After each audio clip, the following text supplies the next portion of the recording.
අයිබෝන් ඔන්න අදත් හරි අපූරු ගීතයක තේරුමක් අරගෙන අපි ඔයාලව හම්බ වෙන්න ආවා. ඉතින් මේ ගීතය විශේෂයෙන්ම සිංහල තරුණියකට පෙම්බැඳපු දමිළ තරුණයෙක් ගැන කියවෙන හරි අපූරු ගීතයක් තමයි මේ ගීතය.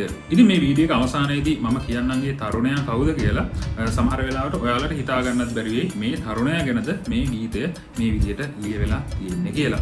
ඉතින් මේ ගීතේ පද රචනය කරලා තියෙන්නේ රත්නශ්‍රී විජේසිංහයන් විසින්. ඉතින් මේ ගීතේ ගායනා කරන්නේ ගුණදාස කපුගේ ශූරීන් විසින්. ඉතින් අපි අද කතා කරන්නේ ගුණදාස කපුගේ ශූරීන් ගායනා කරන සිංහල සින්දු කියන නළලේ තිලක තියෙන කිරිල්ලි කියන ගීතේ තේරුම ගැන. ඉතින් අපි ගීතයට යන්න කලින් මේකේ පොඩි පසුබිම් කතාවක් තියෙනවා. 80 දශකයේ මුල් භාගයේදී දකුණේ සිංහල ලස්සන තරුණියක් වන්න කොළඹට එනවා. කොළඹට ඇවිල්ලා පොලිස් දෙපාර්තමේන්තුවේ WBC කෙනෙක් විදියට පොලිස් දෙපාර්තමේන්තුවට රාජකාරී සඳහා එකතු වෙනවා. ඉතින් පොලිස් දෙපාර්තමේන්තුවේ කාන්තා පොලිස් කොස්තාපල්වරියක් විදියට මේ තරුණිය එකතු වෙනවත් එක්කම ඒ කාලයේදීම හා සමාන කාලයේදීම යාපනයේ ප්‍රදේශයෙන් තරුණයෙක් කොළඹට ඇවිල්ලා පොලිස් දෙපාර්තමේන්තුවේ රාජකාරී සඳහා එකතු වෙනවා. පොලිස් දෙපාර්තමේන්තුවට බැඳෙනවා. ඉතින් මේ විදියට කාලය ගත වෙනවා. ඉතින් මේ විදියට කාලය ගත වීමත් එක්ක මේ තරුණයා සහ තරුණිය අතර ඔන්න ආදරයක් හට ගන්නවා. ආදර සම්බන්ධතාවයක් පටන් ගන්නවා. ඉතින් මේ ආදර සම්බන්ධතාවයට දෙපැත්තෙන්ම කැමති වෙන්නේ නැහැ. තරුණියගෙත් තරුණයාගෙත් මේ දෙපැත්තෙන්ම මේ සම්බන්ධතාවයට කැමති වෙන්නේ නැහැ. නමුත් මේ අකමැත්ත මැද මේ දෙන්න තීරණය කරනවා මේ පවුලේ සමාජිකයන් සම්බන්ධ කරගන්න නැතුව අපි දෙන්න විවාහ විය යුතුයි කියලා. ඔන්න මේ දෙන්න සුබ නැකතින් විවාහ ජීවිතයට එළඹෙනවා. ඉතින් මේ විදිහට විවාහ ජීවිතයට එළඹුණා කියන කාරණය දැනගත්තට පස්සේ මේ සිංහල තරුණියගේ ගෙදරින් 3 මාසේ දානයක් දුන්නා කියනවා. ඒ කියන්නේ මේ තරුණිය නැති වෙලා නෙමෙයි. නමුත් නැති වෙලා කියලා හිතාගෙන 3 මාසේ දානෙ දුන්නා කියනවා. ඒ තරම් මේ විවාහයට මේ සම්බන්ධයට මේ අය අකමැති වෙලා තමයි ඉඳලා තියෙන්නේ. ඔන්න මේ විදිහට කාලය ගත වෙලා යනවා. අපි දන්නවා 83 ජූලි කලබලය. හරිම අවාසනාවන්ත කාල පරිච්ඡේදයක්. 83 ජූලි කලබලය ලංකාවේ ඇති වෙනවා. ඉතින් මේ කාලේ තමයි මේ LTT ත්‍රස්තවාදීන් ලංකා භූමිය තුල බොහොම දරුණු විදිහට හිස ඔසවන්න පටන් ගන්න.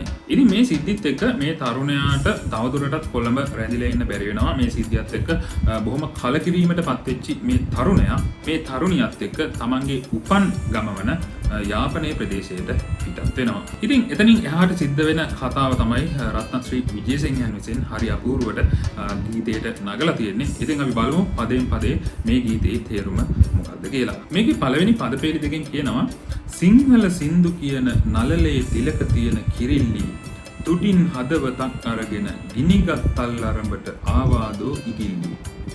මේ තරුණිය සිංහල සින්දු කියන්නේ. නමුත් මේ තරුණියට නළලේ තිලකයක් තියන්න සිද්ධ වුණා දමිළ තරුණේ කසාද බැඳපු නිසා. තුඩින් හදවතක් අරගෙන ගිනිගත් තල් අරඹට ආවාදෝ ඉගිල්ලි. තල් අරඹ කියන්නේ යාපනයේ ප්‍රදේශයට, ගිනිගත් තල් අරඹ කියන්නේ මේ වෙද්දී යුද්ධේ පටන් ගන්න තියෙනවා. ඉතින් ඒක නිසා තමන්ගේ මේ ආදරයත් අරගෙන මේ ගිනිගත් තල් අරඹට එහෙම නැත්නම් මේ යුද්ධයේ තියෙන ප්‍රදේශයට පැමිණියා කියන එක සංකේතවත් කරන තමයි මේ පදපේලිය මෙතෙන්ද යොදලා තියෙන්නේ. ඊළඟ පදපේලියෙන් කියනවා දිව නුහුරු බසින් පෙම් කවිකී කුරුල්ලාට වශී වී ගිනි මලින් තැනුව මල් පුකුරක් අතට ගත්ත මනාලි. මේ මොකද්ද මේ කියන්නේ? දිව නුහුරු බසින් පෙම් කවිකී. දිව නුහුරු බසින් කියන්නේ හුරු භාෂාවෙන් නෙවෙයි. එතකොට මේ තරුණයා සිංහල පෙම් කවි කියනවා දිව නුහුරු බසින් හුරු භාෂාවකින් නෙවෙයි. නමුත් මේ ගායනා කරන දෙයට මේ තරුණිය වශී වෙලා ඉන්නවා. ගිනි මලින් තැනුව මල් පුකුරක්. සාමාන්‍යයෙන් අපි මනාලියක් අතට දෙන්නේ බොහොම සුවඳ මලින් තැනුව මල් පුකුරක් තමයි දෙන්නේ. නමුත් මේ තරුණියට බාර ගන්න වෙන්නේ ගිනි මලින් තනපු මල් පුකුරක්. ඇය ආදරණීය විදිහට මේ මල් පුකුර බාර ගන්නවා. ඊළඟට කියනවා මදු සමේ මధుර කටු අතරේ පිපී වැනුන සුරූපී. ඒ කියන්නේ සාමාන්‍යයෙන් ආදරවන්තයෙක් සහ ආදරවන්තයක් අතර මේ සම්බන්ධතාවයකදී විවාහයෙන් පස්සේ මදු සමය කියන්නේ බොහොම සුන්දර කාලයක්නේ. නමුත් මේ දෙන්නට මේ සුන්දරත්වය ඒ විදිහට විඳ ගන්න බැරි වුණා. මෙයාලගේ මදු සමය කටු අපුලක් කියලා තමයි මෙතනින් විස්තර කරලා තියෙන්නේ. ඒ තරම් පීඩාකාරී දෙයක් වුණා. මොකද මේ යුද්ධයත් එක්ක වගේම මේ පෞල් දෙකත් මේකට මේ සම්බන්ධතාවයට කැමතුන්නේ නැහැ නේ. ඉතින් ඒක නිසා මේ සම්බන්ධතාවය මේ මදු සමය මේ දෙදෙනාගේ කටු අකුලක් විදිහට තමයි අපිට තේරුම් ගන්න පුළුවන්. මේ දේ කටු අකුලක් වුණත් මේ කටු අකුලේ පිපී වෙනෙන සුරූපිනියක් විදිහට මේ තරුණිය මේ දේවල් බාරගෙන බොහොම සතුටින් ජීවත් වෙනවා දෙනවා. ඉතින් ඊළඟ පදපේලින් කියනවා ගිනි අවිත් එක්ක පෙමින් බැඳුන විහංග සෙනග හඬාවි. මේකෙදි මේ ආදරවන්තයන් සහ ආදරවන්තියන් වගේම තමයි සමහර තරුණයන් ඉන්නවා ආදරය කරන්නේ තමන් ආදරය කරන්නේ ගිනි අවිවලට. එතකොට ගිනි අවිවලට ආදරය කරන මේ LTT ත්‍රස්තවාදී කොටස් ගැන තමයි මේ පදයෙන් විස්තර කරලා තියෙන්නේ. ඊළඟට කියනවා ඒ කඳුළු සිංහලට නගන්න ඔබට හැකිය ප්‍රියාවි. එතකොට එයාලගේ තියෙන මේ පීඩාකාරී බව, ඒ බටයන්ගේ LTT ත්‍රස්තවාදීන්ගේ තියෙන පීඩාකාරී බව ඔයාලට පුළුවන් සිංහලට නගන්න. ඊළඟට කියනවා ආදරය නුඹට බාරයි රැක ගනින් දේවතාවි. ඔන්න මේ තරුණයා තීරණය කරනවා ඒ LTT ත්‍රස්තවාදීන්ගේ කණ්ඩායමට බැඳෙන්න. එතකොට මේ තරුණයා කියනවා මම මේ විදිහට මේ LTT ත්‍රස්තවාදීන් එක්ක අපේ කණ්ඩායමට බැඳුනට පස්සේ මට කොයි වෙලාවෙ මේ ජීවිතයෙන් සමුගන්න වෙයිද දන්නේ නැහැ. ඒක කොහොම වුණත් අපේ ආදරය පරිස්සමෙන් රැක ගන්න කියලා මේ තරුණියට බාර දෙනවා. එතකොට විශේෂයෙන්ම කියන්න ඕන රත්නශ්‍රී විජේසිංහයන් එක තැනකදී මේ ගීතය ගැන විස්තරයක් කරනකොට ඔහුගේ වචනයෙන්ම මේ කාරණාව කිව්වොත් එහෙම ඔහු කියනවා ත්‍රස්තවාදයට බෙදුම්වාදයට අපි අනිවාර්යයෙන්ම මේ කාරණාවලට විරුද්ධ වෙන්න ඕන. ඉතින් ඒක ඇත්තනේ. අපි අවුරුදු 30ක් පුරාවට දශක 3ක් පුරාවට මේ ත්‍රස්තවාදය නිසා විශේෂයෙන්ම LTT ත්‍රස්තවාදීන්ගේ මේ ක්‍රියාකාරකම් නිසා කොච්චර දුක් විඳද කියලා ඒ කාලේ හිටපු අය හොඳටම දන්නවා. දහස් ගණන්, දසදහස් ගණන් අම්මාවරුන්ට පුතාලා නැති වුණා, බිරින්දෑවරුන්ට සැමියන් නැති වුණා. ඉතින් මේ විදිහට ගොඩක් අසීරු කාලයක් තමයි අපි අවුරුදු 30ක් පුරාවට පාස් කරගෙන ඇවිල්ලා තියෙන්නේ. ඉතින් වචනකින් තියා සිතුවිල්ලකින්වත් අපි ත්‍රස්තවාදය කියන එක සාධාරණීකරණය කරන්නේ නැහැ. ඉතින් රත්නශ්‍රී විජේසිංහයන් කියනවා ඒක එහෙම වුණත් අපි දෙදෙනෙක් අතර ඇතිවෙච්ච ආදරයකට කොහොමද අපි විරුද්ධ වෙන්නේ කියලා. ඉතින් ඒක තමයි ඇත්තනේ. අපිට ඒකට විරුද්ධ වෙන්න බෑ.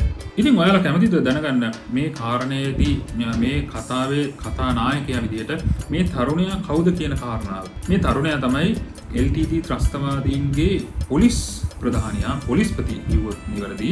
ඉතින් ඒ වගේම තමයි පසු කාලයේදී LTT ත්‍රස්තවාදීන්ගේ දේශපාලන අංශ නායකයා විදිහටත් ක්‍රියා කරලා තියෙනවා. ඉතින් මේ ගීතයේ කතානායකයා වෙන්නේ නඩේෂන්.